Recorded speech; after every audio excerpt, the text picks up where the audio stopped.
और रुद्रप्रयाग में भी मौसम का मिजाज बदल गया है। झमाझम बारिश से तापमान में गिरावट आ चुकी है। बारिश में गर्मी से लोगों को राहत जरूर मिली है।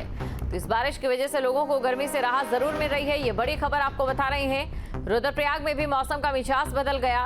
उत्तराखंड की अगर बात करें तो मौसम बदला बदला देखा जा सकता है। एक तरफ ये मौसम जहां पर सौगात लेकर आया है, वनाग्नि की घटनाएं पिछले साल के मुकाबले इस साल कम नजर आ रही है, वहीं दूसरी तरफ खराब मौसम किसानों की चिंता को बढ़ा रहा है। दिग्विजय सिंह हमारे साथ अल्मोड़ा से जुड़े हैं, हिमांशु हमारे साथ बागेश्वर से जुड़े हैं। सबसे पहले अल्मोड़ा लिए चलते हैं दर्शकों को और जानते हैं यहाँ पर किसानों की क्या स्थिति। दिग्विजय, अगर हम अल्मोड़ा की बात करें, आज यहाँ मौसम खुश है, लेकिन जो बारिश हो रही है, बारिश में ओले गिर रहे हैं, वो किसानों को नुकसान दे रहे हैं। ओलों के पड़ने से यहाँ की जो गेहूं की फसल है वो खराब हो रही है। अगर हम फल पट्टी की बात करें, आड़ू खुमानी के जहाँ फलों के पेड़ हैं, वहां भी ओले गिरने से फलों को नुकसान पहुंच रहा है। जो फल आए हैं वो लगातार गिर रहे हैं। और अगर आज की बात करें, आज यहाँ मौसम शुष्क रहेगा। अभी यहाँ आसमान खुला हुआ है, लेकिन अमूमन गर्मी में रहता है, मौसम कब बदल जाए कुछ भरोसा नहीं रहता। पहाड़ों में गर्मियों के दिनों में मौसम का कभी भी तेज बारिश आ जाती है, हवाएं चलती है और अगले ही पल यहाँ धूप निकल आती है। फिलहाल जो मौसम में लगातार इन दिनों बारिश हो रही है, उससे थोड़ी गर्मी से राहत है और ये पर्यटकों के लिए ये मौसम बड़ा ही खुशनुमा बना हुआ है। जी बिल्कुल। और हिमांशु के बाद चलते हैं बागेश्वर से। हिमांशु भी हमारे साथ बने हुए हैं। हिमांशु, जानना चाहेंगे आपसे, बागेश्वर में मौसम अपने रंग किस तरीके से दिखा रहा है? इसके अलावा पिछले साल के मुकाबले इस साल बात करें तो ये मौसम वनाग्नि को लेकर भी वरदान साबित होता देखा जा सकता है।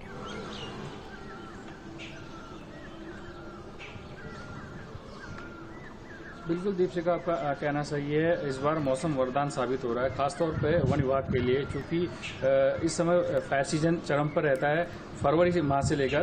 तो अप्रैल माह में जिस तरह से मौसम में करवट बदली है, तो कहीं ना कहीं काश्तकारों को चिंताएं जरूर बढ़ी हैं। बात करें जनपद बागेश्वर जिला मुख्यालय में, तो देर से यहाँ काफ़ी तेज बारिश और उसके साथ ओले भी ऊंचाई वाले इलाकों में सूचनाएं आई, वहाँ ओले गिरे हैं, जिससे कि गेहूं और अन्य नकदी फसलों आम, लीची को नुकसान पहुंचा है। हालांकि कृषि विभाग राजस्व कर्मियों के साथ उनका नुकसान का सर्वे इत्यादि की कार्रवाई में जुटा हुआ है और जिन किसानों ने फसल बीमा करवाया है उन्हें चिंता करने की जरूरत नहीं है। अन्य किसानों से भी फसल बीमा करवाने की बात विभाग कर रहा है। तो कुल मिलाकर देखा जाए, जिस तरीके से वेस्टर्न डिस्टर्बेंस के चलते जो पहाड़ों में मौसम बदला हुआ है, खासतौर पर जो पहाड़ी जनपद हैं, जनपद बागेश्वर, अल्मोड़ा, नैनीताल, उधम आपका चमोली, रुद्रप्रयाग, उत्तरकाशी, जो तमाम जिले हैं, इनमें कहीं ना कहीं मौसम परिवर्तन देखने को मिलता है। तो हालांकि जिला मुख्यालय में भी धूप खिली हुई है, मौसम खुला हुआ है, लेकिन दोपहर बाद कब कहे बादल आ जाए और बारिश हो जाए, ओलावृष्टि हो जाए, ये कहा नहीं आ सकता। हालांकि देहरादून मौसम विज्ञान ने जनपद में अलर्ट जारी किया हुआ है। इसको देखते हुए जिला आपदा प्रबंधन एवं कृषि विभाग और जिला प्रशासन, तहसीलों की टीमों को अलर्ट मोड पर रखा गया है। और कुल मिलाकर देखा जाए, जो इस बार मौसम है वो कहीं ना कहीं वन विभाग के लिए मुफीद साबित हो रहा है। बिल्कुल, ये मौसम कहीं ना कहीं सुहाना जरूर है, लेकिन किसानों की चिंता को बढ़ा रहा है।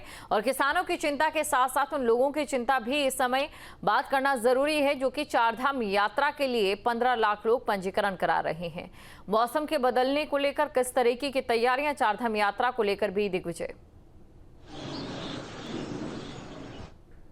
आर्थिक स्थिति मजबूत तंत्र है, इसको लेकर लगातार सरकार प्रचार प्रसार कर रही है। और चार धाम में देश भर से नहीं, दुनिया भर के तमाम श्रद्धालु जुटते हैं। अब देखिए, मौसम की जहां तक बात करें, अगर चारधाम यात्रा की बात करें, और वेदर रोड लगातार बन रही, सड़कों पे लगातार काम हो रहा है, लेकिन जो मौसम में लगातार बारिश हो रही है, तो उससे काम प्रभावित हो रहे हैं। पिछले दिनों हमने देखा कि यहाँ जो ठंड थी, ठंड फिर लौट के आई और बेमौसम बारिश के साथ बर्फबारी से तमाम संकटों का सामना जो कर्मचारी काम कर रहे हैं, जो मजदूर लगे हुए हैं, उनको करना पड़ रहा है।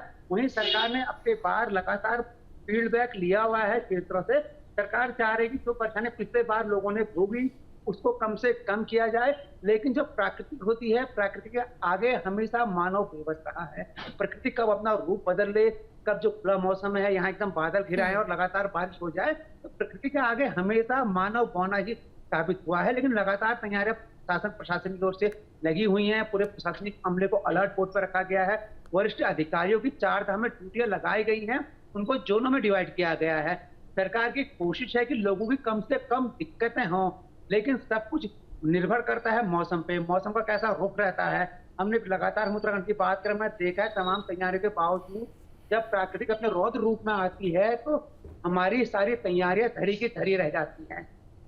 वरिष्ठ लोगों से हमने बात करी तो उन लोगों का कहना है कि मौसम के जो नुकसान है उसका कारण ये है कि जो मानव है उसने लगातार जो प्रकृति के सुरक्षित क्षेत्र थे वहां उन लोगों की आमद दर्ज हुई है। बारिश का दौर पहले भी यहाँ पहाड़ में होता था, 15-15 दिन की 10 दिन की लगातार बारिश होती थी, लेकिन तब मानव जीवन पर इतना संकट नहीं पड़ता था। अब ये देखा गया है लगातार टूरिज्म में यहाँ विकास हो रहा था, इसको लेके जो हमारे नदियों के किनारे लोगों ने अपने आवास बनाए हैं, होटल बने हुए हैं, जो प्राकृतिक जलों के रास्ते थे, जो गधेरे थे, गाढ़ गधेरे थे, उनके कई जगह गधेरे के मुहाने बंद कर दिए गए हैं। तो पानी अपना रास्ता खुद निकाल लेता है और उसकी परेशानियां हमेशा मानव को झेलनी बिल्कुल, और एक बड़ा ये कारण है खोखली होती पर्वतीय संरचनाएं कहीं ना कहीं एक बड़े आपदा को भी निमंत्रण दे रही है। हिमांशु हमारे साथ बने हुए। हिमांशु, आपसे जानना चाहूंगी कि जैसे जैसे मौसम सुहाना होता है, दिल्ली एनसीआर या मैदानी इलाकों के जो लोग हैं वो पहाड़ों का रुख करते हैं सुकून की सांस के लिए, लेकिन इससे जाम की स्थिति भी वहां पर बढ़ रही है। इसको लेकर क्या तस्वीर नजर आई वीकेंड पर?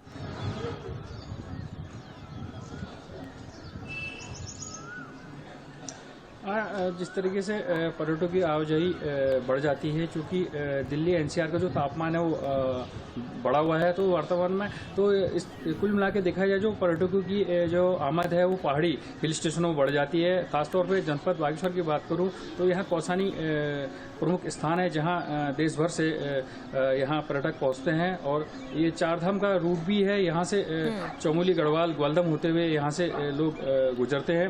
तो कुल मिला के उधम सिंह नगर, नैनीताल, अल्मोड़ा, बागेश्वर के जो भक्त यात्री होते हैं वो यहीं से गुजरते हैं। तो ये मुख्य मार्ग भी है, राजमार्ग भी है। तो ऐसे में कहीं ना कहीं प्रशासन पूरी तैयारियों में अलर्ट पर जुटा हुआ है और कई अधिकारियों की ड्यूटी लगाई हुई है। यातायात चिकित्सा की व्यवस्थाएं दुरुस्त की गई हैं। इसके साथ ही बात करें ट्रैफिक की तो उसको लेकर जो महकमा है, पुलिस महकमा, वो तैयारियों में जुटा हुआ है। लगातार बैठकों का दौर जारी है और उसके साथ ही यात्रियों को दिक्कत ना हो इसके लिए वन वे सिस्टम भी जारी किया गया है। और जो महत्वपूर्ण जो पुलिस की इकाइयां होती है 112 एवं यातायात से जुड़ी हुई जो पिकेट वाहन होते हैं वो जगह जगह पर रूट पर यातायात को नियंत्रित करती हैं। लेकिन जो पर्याप्त मात्रा पर पार्किंग की सुविधा न होना प्रमुख जाम का कारण पड़ता है। शादी ब्याह का सीजन है तो जिला मुख्यालय में भी जाम की स्थिति बन जाती है, क्योंकि पार्किंग पर्याप्त मात्रा में नहीं बनी हुई है। 2 साल से नगर की पार्किंग का बजट के अभाव में रुका हुआ है। तो ऐसे में कहीं ना कहीं जो बाहरी यात्री है एवं जो पर्यटक हैं उनको जाम से भी झेलना पड़ता है।